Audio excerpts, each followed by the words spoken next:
You are being watched, not by a dictator, not by your government, but by a system so invisible, so normalized, that you actually think you're free. But what if I told you that your freedom is the leash?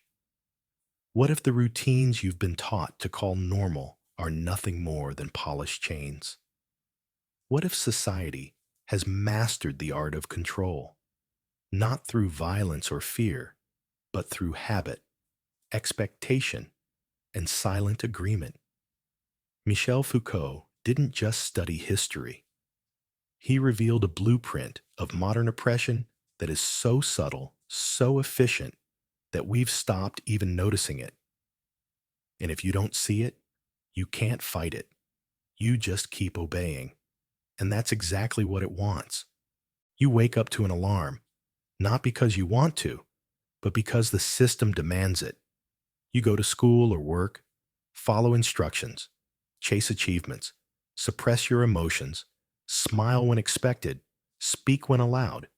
You perform, you comply, and you call this life. But Foucault called it something else: a prison without bars, a structure that doesn't force obedience, it creates it. This isn't science fiction. This isn't dystopia. This is today. This is your life. This is how society keeps you obedient without you even realizing. At the core of Foucault's warning lies one haunting metaphor: the panopticon. Originally conceived by philosopher Jeremy Bentham, the panopticon is a prison design that places a central watchtower in the middle of a circular structure. Prisoners are in surrounding cells, unable to see the guard, but knowing they might be seen at any time. This uncertainty does the work. You don't know if you're being watched, so you behave as if you are. Constantly, endlessly. And soon, you stop needing the guard, because you've become your own. As Foucault wrote, the major effect of the panopticon: to induce in the inmate a state of conscious and permanent visibility that assures the automatic functioning of power. Now, replace the cells with your home, your school, your office. Replace the guard with social media, grades, performance reviews, beauty standards, algorithms.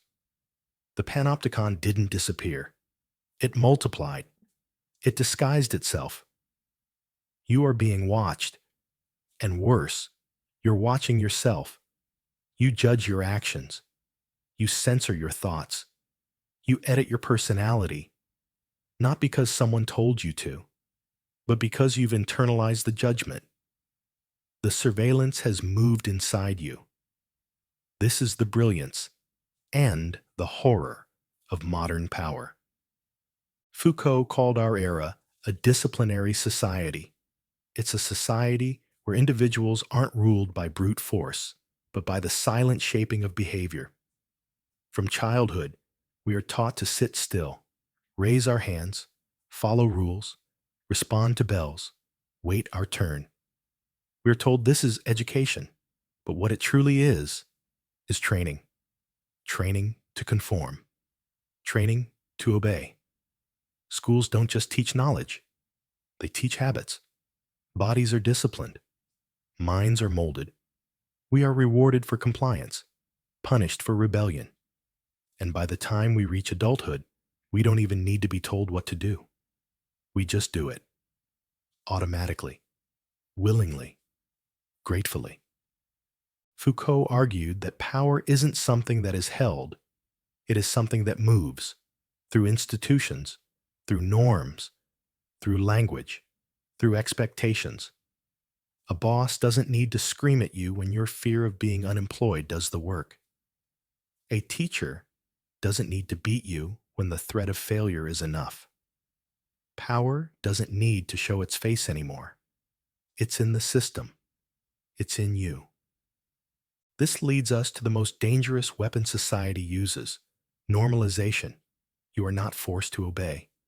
You are told what's normal, and you comply, not to avoid punishment, but to avoid exclusion. Normal becomes the goal. To be average is to be accepted. To be different is to be isolated. This is no accident. Society defines what is normal and then rewards those who fit in. You see it everywhere, in body types, in career paths, in sexuality, in ambition, in relationships, in religion, in gender roles. There is a mold, and the closer you fit, the more accepted you are. And what happens to those who don't fit? They are labeled outcasts, weirdos, failures, deviants. So what do most people do? They shrink. They edit themselves. They hide. They conform, not because they want to, but because they feel they have no choice. As Foucault said, the judges of normality are present everywhere. We are in the society of the teacher judge, the doctor judge, the educator judge, the social worker judge. You are not just being watched, you are being measured, and you are constantly trying not to fall short. In the past, tyrants used chains and swords. Today, the system uses report cards and performance evaluations, likes and shares, followers and algorithms. The pressure to obey doesn't come from violence. It comes from the fear of not belonging, from the fear of being irrelevant. And so, you play the game. You follow the path. You call it being responsible. But deep down, a part of you is dying. That part is your authentic self. The more you conform, the more disconnected you become from who you really are. You stop questioning. You stop creating. You stop imagining. You stop resisting. You become docile, efficient, predictable, safe. And society celebrates you for it. You become well-adjusted. But what if adjusting to a sick society is not success, but surrender? What if the obedient citizen is the real tragedy? This is the brilliance of modern control. There is no villain, no dictator, no whip. Just you, your habits, and the expectations you've absorbed. Power doesn't need to chase you, because it lives inside you. It hides behind bureaucracy, behind rules, behind standards. It's in your school, your job, your news feed. And that's why it's so hard to escape. You can't destroy what you can't see. But here's the truth. Escape is possible. It begins with awareness. The moment you start to notice how you've been shaped is the moment you start to reshape yourself.